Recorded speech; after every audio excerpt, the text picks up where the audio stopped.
Hello বন্ধুরা, পর্ণশ্রী লাইফস্টাইলে তোমাদের সকলকে জানাই স্বাগত। বন্ধুরা, আজ আমি শেয়ার করে নিচ্ছি তোমাদের সাথে গিলেমেটের কষার একটি ভীষণ সুন্দর রেসিপিটি বানানোর জন্য কি কি লাগছে চলুন তাহলে দেখে নেওয়া যাক। আজকে গিলামেটের চচ্চড়ি বানানোর জন্য 1.5 কিলো গিলামেটে এখানে নিয়ে নিয়েছে। আর এখানে পেঁয়াজ, কাঁচা লঙ্কা কুচি, আদা কুচি আর রসুনটা আমি ভেজে রেখেছি। এখন আমি কড়াইতে তেল দিয়ে দিচ্ছি, জিরে তেজপাতা ফোড়ন দিচ্ছি। এবার আমি ভালো করে ভেজে নেব এটাকে। এখন আমি একটু রসুন কুচি আর একটু দিয়ে দিচ্ছি। এবার আমি পেঁয়াজ কুচি দিয়ে দিচ্ছি।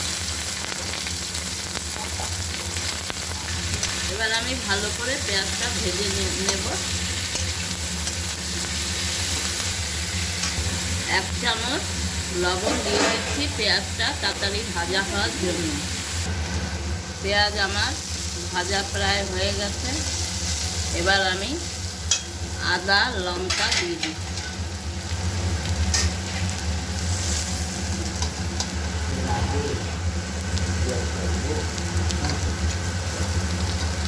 এবার ভালো করে এটাকে ভেজে নেব।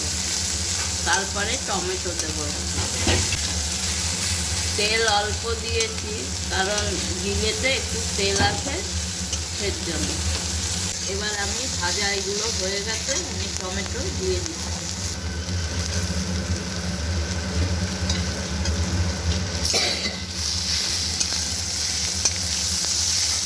এবার আমি গিলেগুলো দিয়ে দেবো। এবার আমি আগে গিলে দেবো, পরে মেটে দেবো। গিলেটা একটু শক্ত, তাই গিলেটা আগে ভালো করে সিদ্ধ করে নেব ভেজে। আমি 1.5 চামচ হলুদ দিয়ে দেবো, 1 চামচ লবণ দেবো, 1 চামচ আগে দিয়েছি। নতুন আলু, ছোট আলু অল্প কাটা 6-7টা আলু আমি গোটা গোটা এর মধ্যে দিয়ে দিচ্ছি। আমি ভালো করে এটাকে কষিয়ে নেব।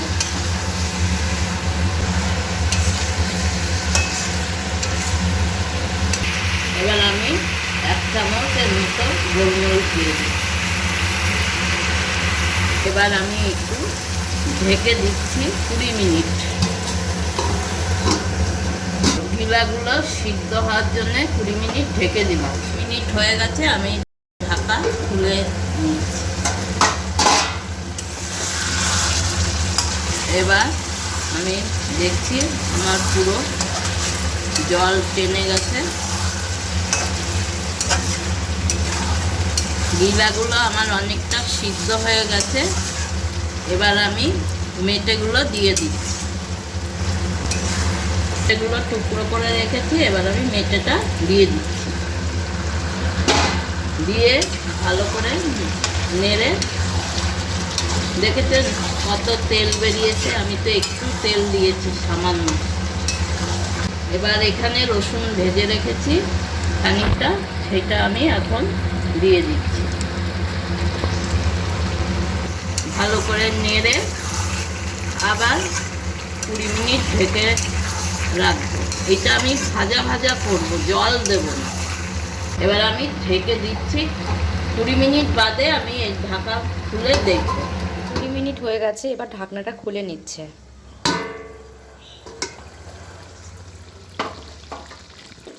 গিলেমেটের চচ্চড়ি পুরো রান্না কমপ্লিট।